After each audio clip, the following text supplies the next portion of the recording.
hello everyone. Now we are going to see the solution of AITS number 8 या फिर test number 18 अगर हम अपने इनिशियल टॉपिक से चलें तो केमिकल काइनेटिक्स और डी एंड एफ ब्लॉक के दो चैप्टर्स में इंक्लूड करे गए थे। Rate constant is numerically the same for three reactions of first, second and third order. अब अगर हम फर्स्ट ऑर्डर को रिप्रेजेंट करेंगे तो वो इस तरीके से लिखा जाएगा a⁻1। R2 मान लेते हैं सेकंड ऑर्डर का, इसको R1 मान लेते हैं। क्योंकि रेट कांस्टेंट तीनों के लिए सेम कहा गया है तो K ही लेंगे।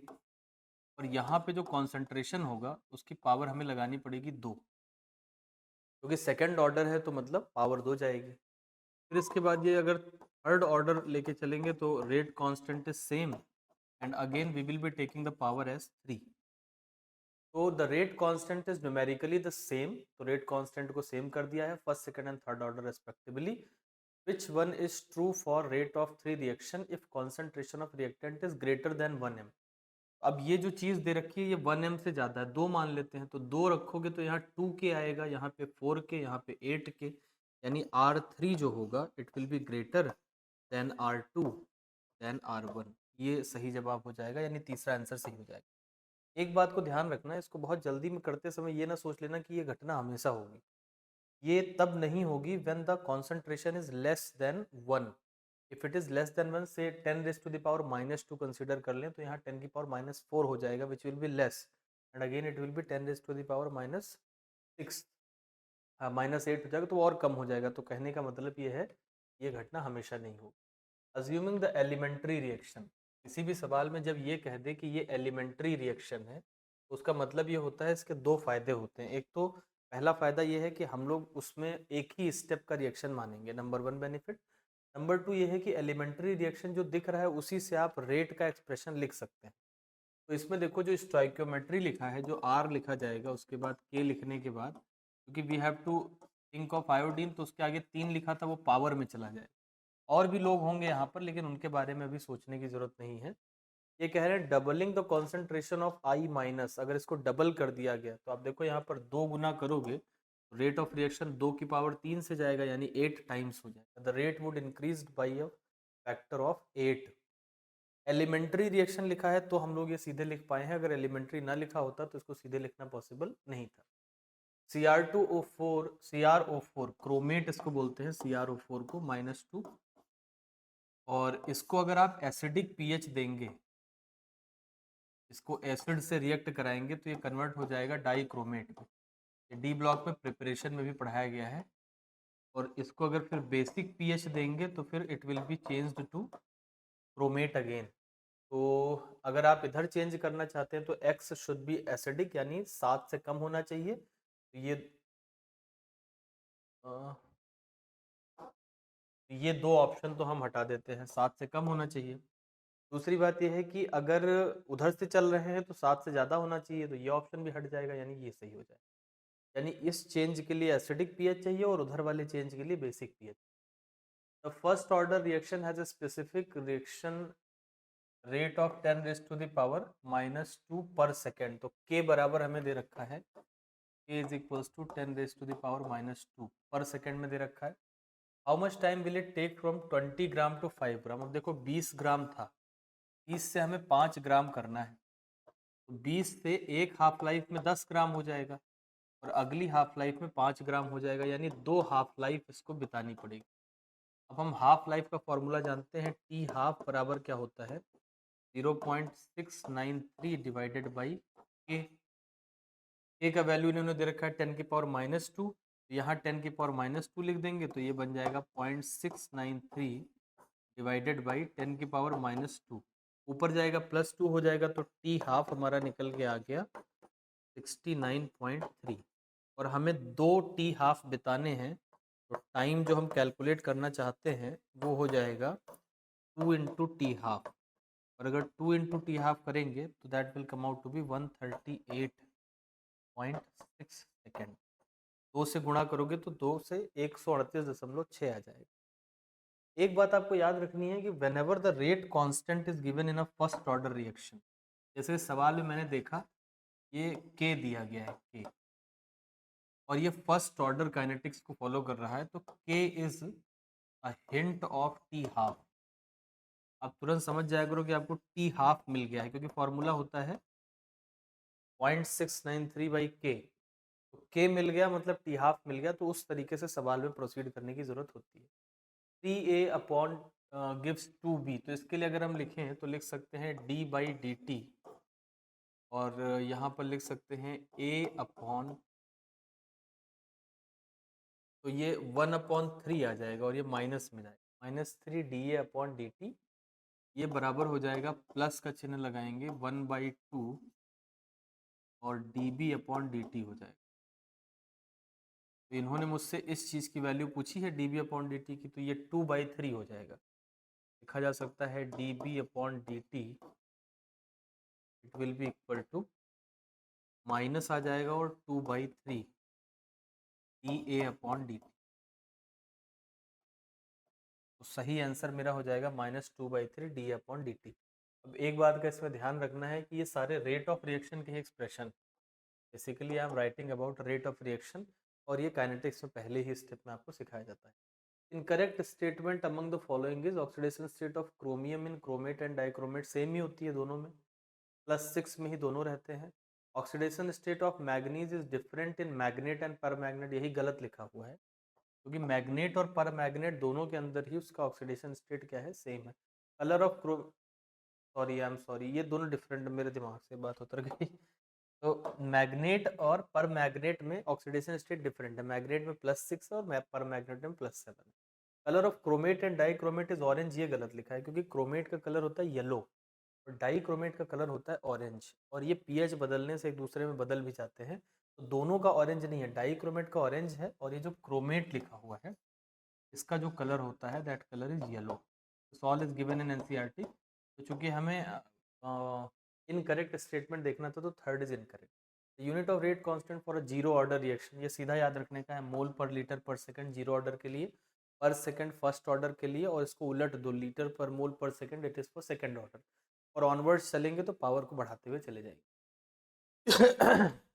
मैग्नीज का कौन सा कंपाउंड एग्जिस्ट नहीं करता है? मैग्नीज अपनी हायर ऑक्सीडेशन स्टेट में जाता है, लेकिन ऑक्सीजन के साथ जाता है। +7 में फ्लोरीन के साथ नहीं जा सकता, क्योंकि इतने ज़्यादा बॉन्ड बनाना फिजिबल नहीं होता है, और चूंकि ऑक्सीजन जो है वो मल्टीपल बॉन्ड्स बना सकता है, पाई बॉन्ड बना सकता है, तो वहाँ पे तो फिजिबल है, बट यहाँ फ्लोरीन के साथ ये चीज़ पॉसिबल नहीं है। This again is given in NCERT if you go through the book.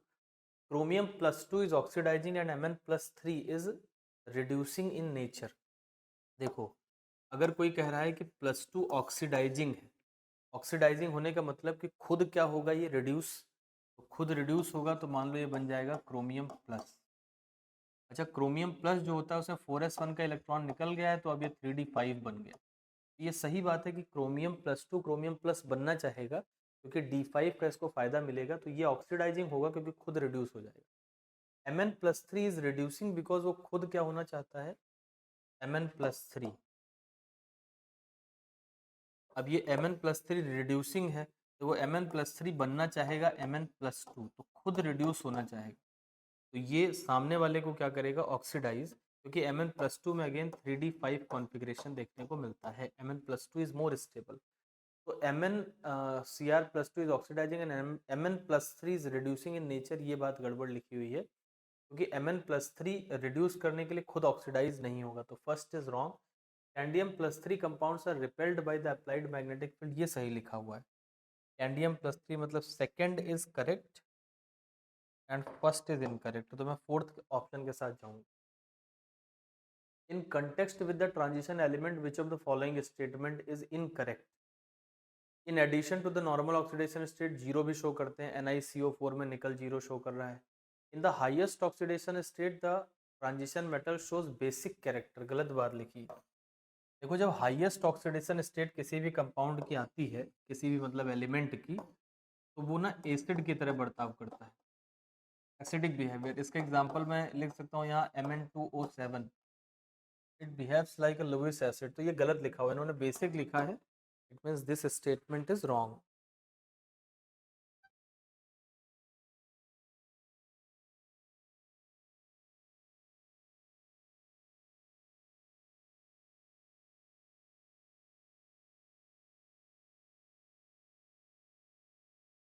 Correct plot regarding regarding zero order reaction है। तो जीरो ऑर्डर रिएक्शन के लिए अगर टी हाफ का फॉर्मूला देखेंगे तो t half will be equal to A nought by 2k होता है, यानी कि टी हाफ और ए नॉट डायरेक्टली प्रोपोर्शनल है, डायरेक्टली प्रोपोर्शनल का ये बन जाएगा ग्राफ। तो करेक्ट ग्राफ ये हो जाएगा। Element which exhibit +3 oxidation state only it will B scandium. ये सिर्फ +3 ऑक्सीडेशन स्टेट शो करता है क्योंकि इसको नोबल गैस का कॉन्फ़िगरेशन मिल जाता है।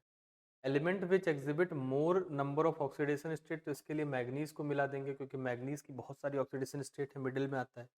तो ए के साथ मुझे थर्ड चाहिए, तो ये ऑप्शन चला गया, ये ऑप्शन चला गया। पी के साथ मुझे चाहिए फर्स्ट, तो मतलब मुझे चौथे ऑप्शन के साथ जाना है। आप चाहें तो वेरीफाई भी कर सकते हैं, बट अगर इतने से अपना काम चल रहा है तो that is sufficient. Correct order of ionic radii of yttrium, lanthanum, europium and ल्यूटिशियम।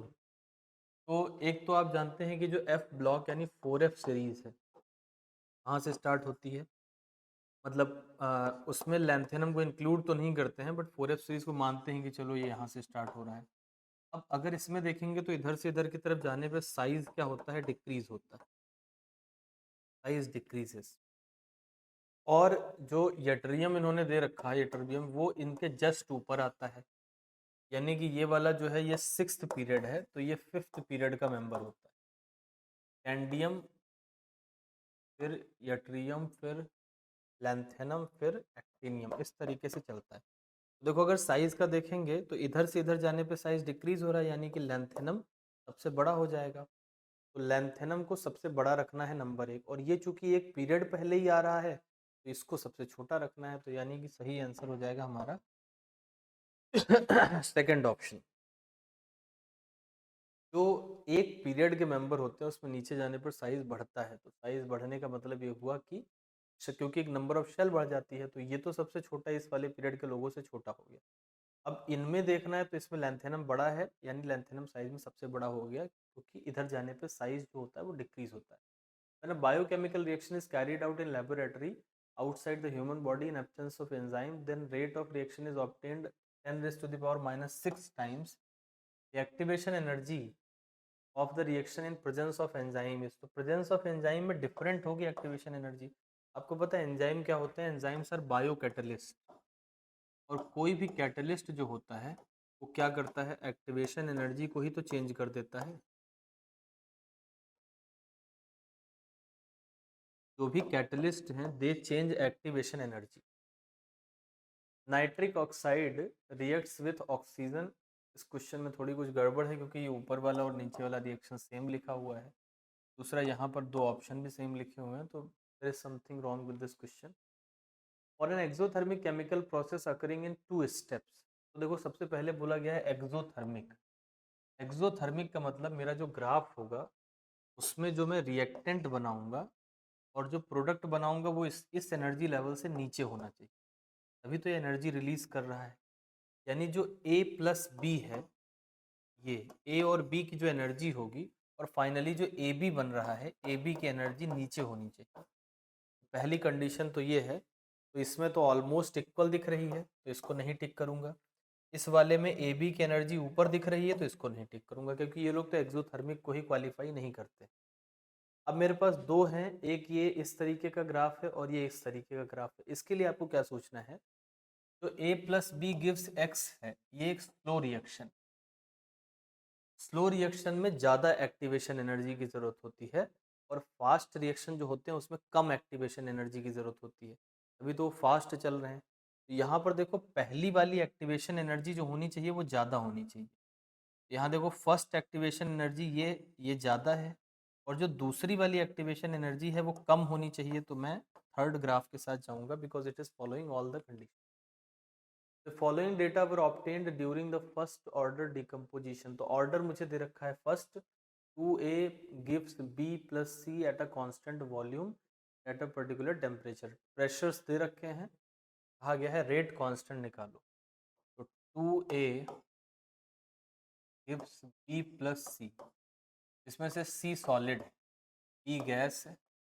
अब इसमें क्या है ना, इसमें टोटल प्रेशर दिया गया है, एक तो 10 मिनट पे दिया गया है और दूसरा दिया गया है इनफाइनाइट टाइम पे, मतलब एंड में कितना प्रेशर दिया गया है, लास्ट में कंप्लीशन के बाद।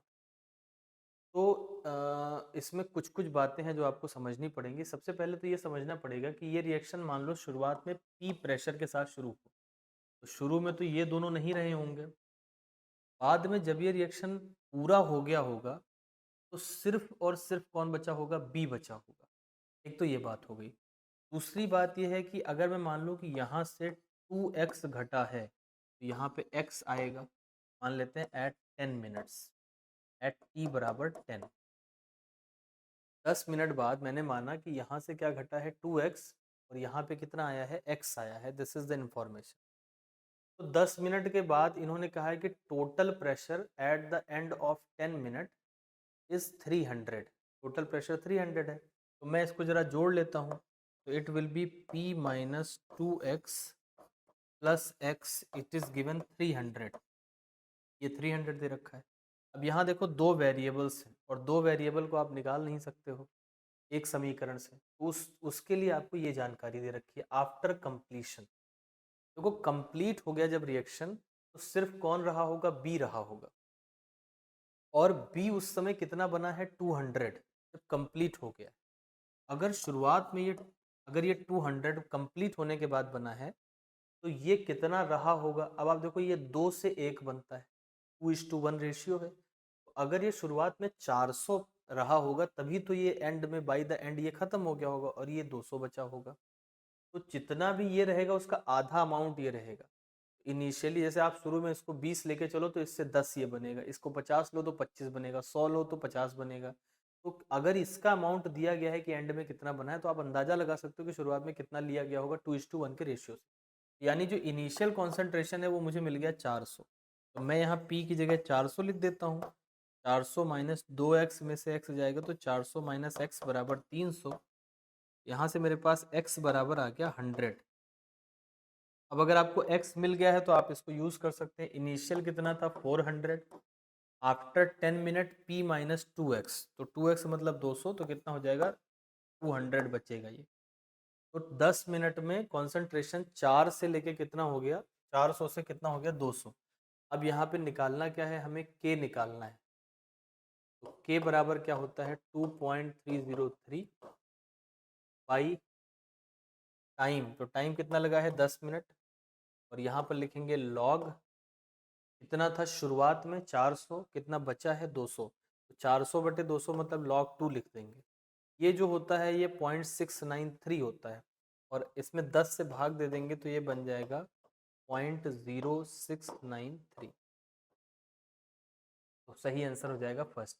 एक बहुत ही इंपॉर्टेंट बात इसमें आपको समझनी है, दो हिंट दिए थे। एक तो ये 200 अंत में बचा, अंत में बचा वाला हमेशा शुरुआत में कितना था ये बताने के लिए होता है। शुरुआत में अंत में 200 बचा है तो मतलब शुरू में 400 लिया गया, क्योंकि टोटल कंज्यूम हो गया, टोटल जो बना है। तो एक तो इनिशियल मिल गया मुझे इससे, और बाकी मैंने एक्स मान के जो हम लोग जनरली केमिकल इक्विलिब्रियम में करते हैं वही कर। कार्बन डेटिंग का इस्तेमाल करते हैं फॉसिल की एज निकालने में, सही बात लिखी है। Zero order reaction is complex reaction, सही बात लिखी है। Radio active reaction follow first order kinetics, ये भी सही लिखा है। ऑर्डर मॉलिक्यूलरिटी हमेशा सेम होते हैं, ये गलत बात लिखी। तो true true true and false, यानी थर्ड ऑप्शन सही हो जाएगा। Following data represent to the reaction, तो इसमें ना इन दोनों को कांस्टेंट कर लो, ये डबल हुआ है तो रेट भी डबल हो गया है।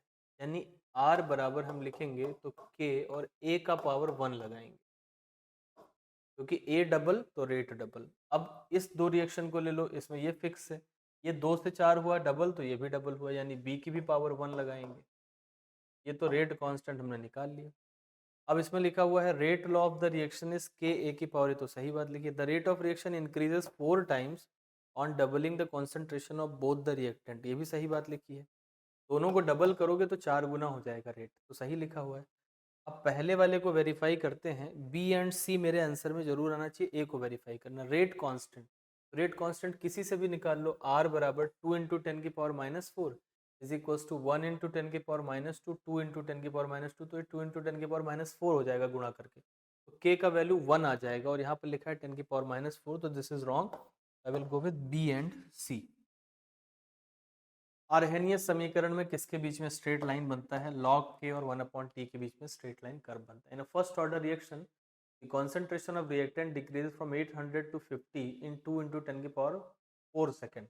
Again we will go for rate constant बराबर हो जाएगा 2.303 बाई के का वैल्यू दिया है 2 इंटू 10 की पावर 4, फिर लॉग लिखेंगे और कहाँ से कहाँ ये चेंज हुआ है 800 से 50 में चेंज हुआ है, तो ये 0 0 कट जाएगा, ये 16 आ जाएगा। 16 का मतलब हुआ 2 की पावर 4, तो 2 की पावर 4 मतलब 4 आगे आ जाएगा। It will be 2.303 into 4 into log 2 divided by 2 into 10 raise to the power 4। ये 2 से इसको काटेंगे, 2 गुणे 2 4 हो जाएगा। 2.303 और log 2 को हम लोग जानते हैं 0.693 होता है। 0.693 को अगर गुणा करेंगे 2 से तो ये आएगा 1.386 इंटू ये 10 रेज टू द पावर -4, ऊपर चला जाएगा तो -4 हो जाएगा। करेक्ट आंसर हमारा हो जाएगा third option 1.386 into 10 raise to the power -। Activation energy is lowered by 8.314, ratio of the rate of catalyzed reaction to that of the uncatalyzed reaction at 500 Kelvin is। Activation energy को इसमें relate करना है तो हम जानते हैं K is equals to A E की power minus E ए upon R T होता है। अब अगर मैं पहले परिस्थिति के लिए लिखता हूँ K1 को, तो K1 will be equal to A E की power minus E A one upon R T, और दूसरी परिस्थिति के लिए लिखेंगे तो K2 will be equal to A E की power minus E A two upon R T. अब इन दो समीकरण को देखें, इनको डिवाइड कर देते हैं क्योंकि इन्होंने कहा है कि एक्टिवेशन एनर्जी 8.314 कम हो गई। उससे क्या हुआ, ratio of the rate of the catalysed reaction to that of the uncatalysed. Rate of reaction का रेशियो निकालना है तो के का रेशियो निकाल लेते हैं। तो ये वाला जो है ये हम मान के चलते हैं अनकैटालाइज्ड और इसको मान के चलते हैं कैटालाइज्ड। इन्होंने किसका किसका रेशियो पूछा है, the rate of the ratio of the rate of the catalysed to that of uncatalysed. तो कैटालाइज्ड को यानी K2 अपॉन K1 निकालवाना चाहते हैं।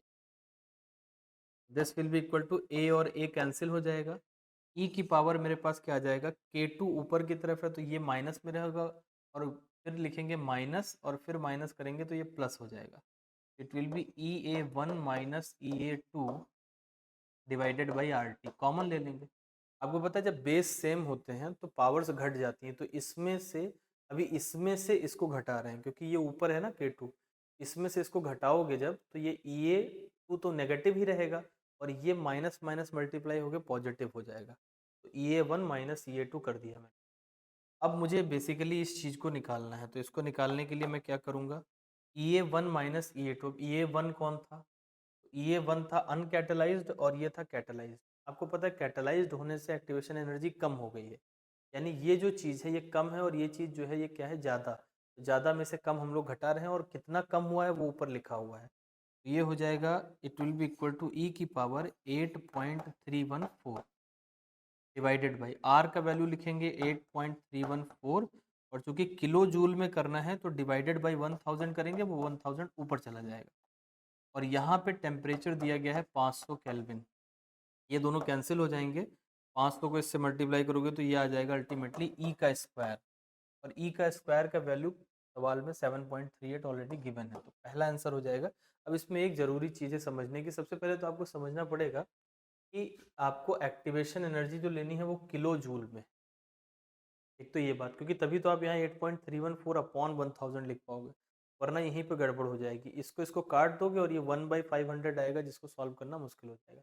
तो थोड़ा सा मुझे लगता है कि इस क्वेश्चन में आपको कहीं मेंशन भी करना चाहिए, एक्टिवेशन एनर्जीज कहीं किलो जूल भी इसमें थोड़ा सा लिखना चाहिए, तो शायद मुझे लगता है कि और आसान ये सवाल हो जाता, बट नहीं लिखा है तो that is also good. Consider the first order reaction, initial pressure of A is 10, after decomposition pressure becomes 12 in 10 second. ये फिर उसी तरीके का सवाल है जैसा पहले हम लोग एक सवाल लगा चुके हैं। ए से बन रहा है B and C, initial pressure 10 है तब ये 0 0 रहे होंगे, 10 में से माना कि x गया, यहाँ x आया, यहाँ x आया, तो टोटल कितना हो जाएगा ये 10 minus X plus X plus X. ये कैंसिल कर जाएगा तो 10 plus X is equal to कितना आ गया 12। तो x बराबर यहाँ से कितना आ जाएगा 2। अब मुझे x मिल गया तो मैं फर्स्ट ऑर्डर काइनेटिक्स लगा सकता हूँ 10 सेकंड के लिए। शुरू में 10 था, बचा कितना 10 माइनस एक्स, मतलब कि कितना बचेगा 8 बचेगा। इसको लगा देंगे तो this will become t will be equal to 2.303। t half निकालने को कहा गया है। T half of the decomposition reaction is, तो पहले k निकालना पड़ेगा। यहाँ k लिख देते हैं, k is equal to 2.303 by t कितना है 10 सेकेंड, लॉग लिखेंगे यहाँ पर। और कितना था शुरुआत में 10 और बचा कितना था 8, तो ये 5/4 हो जाएगा। यहाँ से k को आपको सॉल्व करना है और फिर t half is equal to हो जाएगा 0.693 बाई के, 0.693 बाई के। अब यहाँ 0.693 को हम लोग लिख सकते हैं 2.303 log 2 डिवाइडेड बाई के का वैल्यू यहाँ से उठा लो तो ये हो जाएगा 2.303। 10 ऊपर चला जाएगा, उसको ऊपर लिख लेंगे इंटू 10, और यहाँ रहेगा हमारे पास log 10/8, इतना ही लिख देते हैं। तो आपको इसको बेसिकली सॉल्व करना है। ये कैंसिल हो जाएगा, 10 आपके पास अभी बचा है और log 2 बचा है, मतलब 0.3 इंटू 2। जब इसको सॉल्व करोगे तो आपका टी हाफ जो आएगा that will come out to be, solve ही कर लेते हैं ना, तो log 2 लिखा हुआ है और log, मैं इसको प्रॉपरली सॉल्व कर लेता हूँ। तो ये 2.3 होगा और ये 10 से गुणा होगा तो मतलब ये 3 बन जाएगा, तो ऊपर तो मेरे पास 3 बचा है।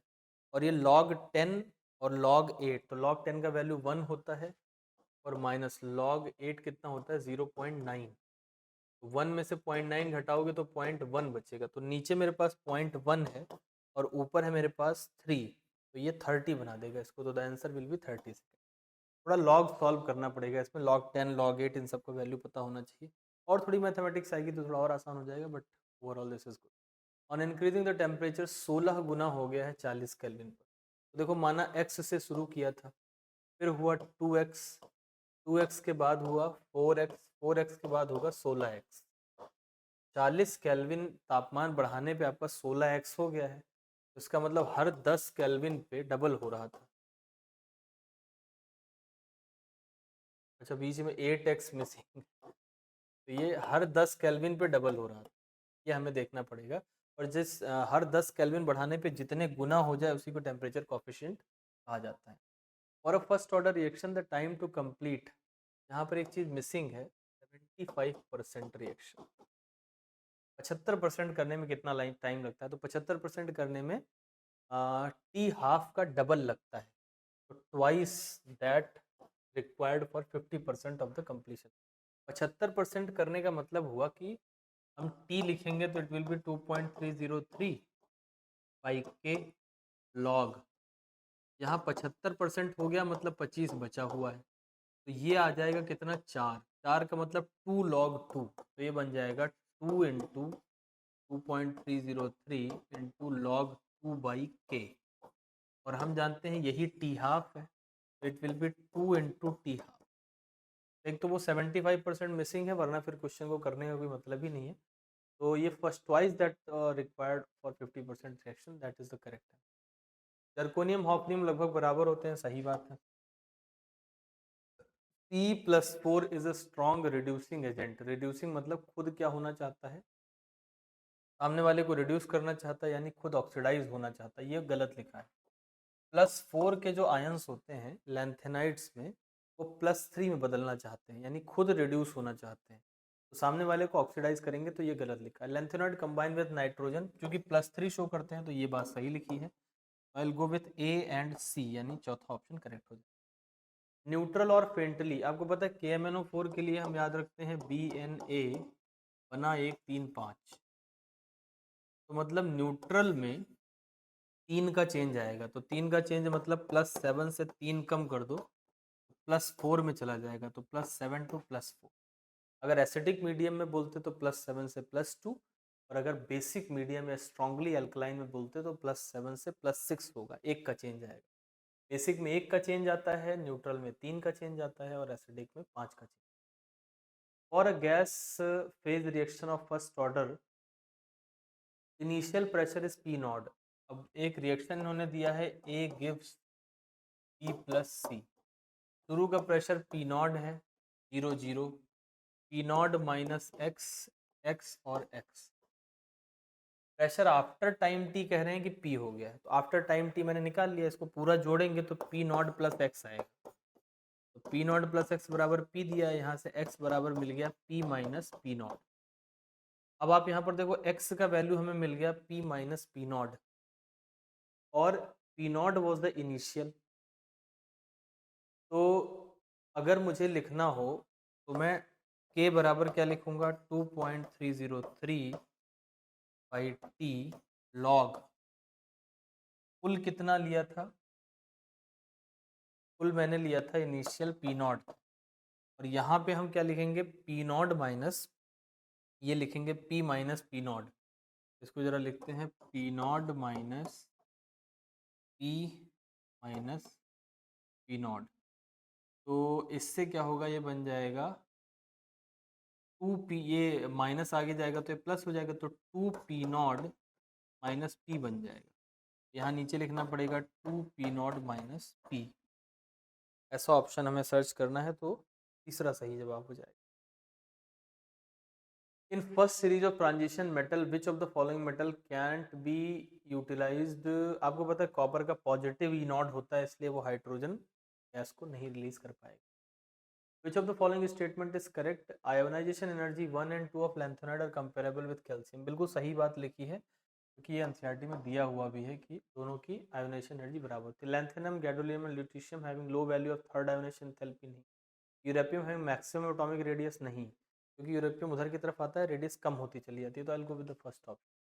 मेटालिक रेडियस ऑफ मैग्नीज सबसे क्लोजेस्ट किसके होती है, जिंक की। ये डेटा बेस्ड क्वेश्चन, तो इसमें कुछ कर नहीं सकते हैं। जिंक और इनका 137 ही होता है data base. Which one of the following ions of the most stable in aqueous solution? aqueous solution में सबसे स्टेबल क्रोमियम प्लस 3 रहेगा। ये भी again given in because of its high hydration energy, Mn plus 3 is most stable in solution. Ag is a transition element, सही बात है। Ag के पास एक कंप्लीटली फिल्ड डी ऑर्बिटल होती है, दोनों बातें सही हैं। फर्स्ट इज करेक्ट, बोथ कहाँ लिखा है, ये तो इनकरेक्ट लिखा है। Both first is correct while, ये तीसरा सही हो जाएगा ना, दोनों स्टेटमेंट सही हैं जिसमें भी सही आ रहा हो। V2O5 कॉन्टैक्ट प्रोसेस में इस्तेमाल होता है। इक्कल 4 and AlCH3 polymerization of complex ethylene, A के साथ थर्ड, बी के साथ फोर्थ। ए के साथ थर्ड तो ये तो गया, ए के साथ थर्ड, बी के साथ फोर्थ, यानी पहला ऑप्शन सही हो जाएगा। We have to go with the first option because दो मैच करे से काम चल गया। The half-life period of a first-order chemical reaction is this: the time required for the completion of 99%। तो अगेन टाइम पूछा गया है ना केमिकल रिएक्शन, तो टाइम बराबर हो जाएगा 2.303 अपॉन, अब इन्होंने हमको ये दे रखा है हाफ लाइफ दे रखी है, तो हाफ लाइफ बराबर क्या होता है, t half is equal to 0.693 by K. तो के बराबर कितना हो जाएगा 0.693 बाई टी हाफ, तो टी हाफ है 6.93, 0.693 का 1/10 आ जाएगा, तो ये 1/10 हो जाएगा यहाँ पर ए का वैल्यू। लॉग लिखेंगे, अगर आप करना चाहते हैं 100 लिया है, 99% हो गया, तो बचा कितना होगा 1, तो ये log 10 की पावर 2 यानी 2 आ जाएगा, और ये ऊपर चला जाएगा तो 23 गुणे 2 46 मिनट के करीब आंसर आ जाएगा। करेक्ट आंसर हो जाएगा तीसरा। ये 1/10 इसको 23 बना दीजिएगा, और ये 2 है तो 23 गुणे 2 46 आंसर हो जाएगा। फर्स्ट ऑर्डर रिएक्शन 100 mm शुरुआती प्रेशर था, 10 मिनट बाद प्रेशर 120 हो गया। अभी थोड़ी देर पहले एक सवाल लगाया था, इसमें शुरुआती प्रेशर 10 था, बाद में 12 हो गया था। वहाँ याद करो, वहाँ same question it is repeated same. वहाँ पे 10/8 आ रहा था, यहाँ पे इन्होंने 5/4 लिख दिया है, दोनों में कोई फर्क नहीं है, तो द सेम क्वेश्चन, तो ओनली डेटा चेंजेस। वहाँ पे 10 and 12 था, यहाँ पे 100 and 120। In reaction 2A gives product concentration 0.5 से 0.4 हो रहा है 10 मिनट में, तो रेट क्या होगा, तो 0.5 से 0.4 हुआ है, तो चेंज कितने का आया 0.1 का, और टाइम कितना लगा है 10 मिनट, ये 10 मिनट और इसको बना देगा 0.01 यानी 10⁻⁻² मोल पर लीटर पर मिनट चलेंगे, पर सेकंड नहीं करना है क्योंकि टाइम मिनट में दे रखा है। तो करेक्ट आंसर हो जाएगा फर्स्ट ऑप्शन। रेट कांस्टेंट किस पे डिपेंड करता है? टेम्परेचर पे डिपेंड करता है और किसी चीज़ पे डिपेंड नहीं करता। इनमें से कौन सा कलरलेस है? तो TiF6 में ये टाइटेनियम +4 में है, और टाइटेनियम +4 में टाइटेनियम का कॉन्फ़िगरेशन होता है 4s2 3d2, 4s2 3d2। अब +4 में है तो सारे ही खत्म हो गए, तो कोई भी अनपेयर्ड इलेक्ट्रॉन बचा नहीं। कॉपर वाले में Cu2 Cl2 में कॉपर +1 में है, +1 में इसका 3d10 कॉन्फ़िगरेशन है, इसके अंदर भी अनपेयर्ड इलेक्ट्रॉन नहीं है, तो ये दोनों ही कलरलेस हो जाएंगे। करेक्ट आंसर हो जाएगा second option. Which of the following ion will exhibit colour in aqueous solution? Lanthanum +3 नहीं शो कर सकता क्योंकि इसके पास 0 चल रहा है। इसके अलावा स्कैंडियम +3 नहीं शो कर सकता। अभी टाइटेनियम को हम लोग कर रहे थे, +3 में ये कलर शो करेगा, एक अनपेयर्ड बचा रहेगा। +4 होता तो सारे चले जाते, एक बचा है, तो करेक्ट आंसर सेकंड हो जाएगा। Colour of KMnO4 appear when oxalic acid is added to its solution in acidic medium. क्यों होता है? क्योंकि न्यूट्रलाइज कर देता है। KMnO4 oxidizes oxalic acid to CO2 and itself changes to Mn+2, which is colorless. Decomposition of N2O to N2 and O2 is in the presence of gaseous argon follows second order kinetics with K is equals to K 1011 नहीं होगा, 10⁻11 होगा। E की value दे रखी है -29,000 के, मतलब kelvin में दिया है, बाई टी। तो देखो E की पावर समीकरण क्या हुआ करता है? K is equals to A E की पावर -EA/RT, ये होता है। तो हमें EA/RT की जगह पर क्या दिया गया है? अगर हम देखेंगे तो इट इज 29,000 बाई टी दिया हुआ है, तो टी और टी कैंसिल हो जाएगा, तो कुल मिला के R से गुणा करना है। EA multiplied EA is equals to हो जाएगा 29,000 मल्टीप्लाइड में, अब R किस में लिखें? किलो कैलोरी में, तो किलो कैलोरी मतलब 2/1000। 1000 करेंगे तो ये कट जाएगा, 29 × 2 मतलब 58 आ जाएगा। 58 kilo calorie will be the correct answer. Reaction of hydrogen and iodine monochlorine represented by this. इसका एक मैकेनिज्म ये दिया है, एक ये दिया है, और ये कह रहे हैं first order with respect to hydrogen भी है और first order with respect to ICL भी है। तो ये मैकेनिज्म तो नहीं मान सकते क्योंकि इसमें तो सेकंड ऑर्डर हो जाएगा ICL के लिए, तो फिर यही मैकेनिज्म हमें मानना पड़ेगा, यानी second mechanism only is the correct answer. Second mechanism को ही फॉलो करना पड़ेगा। और the reaction H2 + I2 2HI, the rate of disappearance of hydrogen दे रखा है और अपीयरेंस ऑफ HI सीधा सीधा दिख रहा है, हाइड्रोजन जिससे होगा उसका डबल होना चाहिए। 10⁻⁻4 है तो 2 × 10⁻⁴ करेक्ट आंसर हो। If two first order reactions A1 है, T½ बराबर A और T½ बराबर B है, if A is greater than B, आप जानते हैं T½ is inversely proportional to K। अगर किसी का T½ ज़्यादा है तो उसका K कम होगा, यानी K1 will be less than K2, यानी करेक्ट आंसर सेकंड ऑप्शन हो जाएगा। तो this was all about the solution of paper number 2।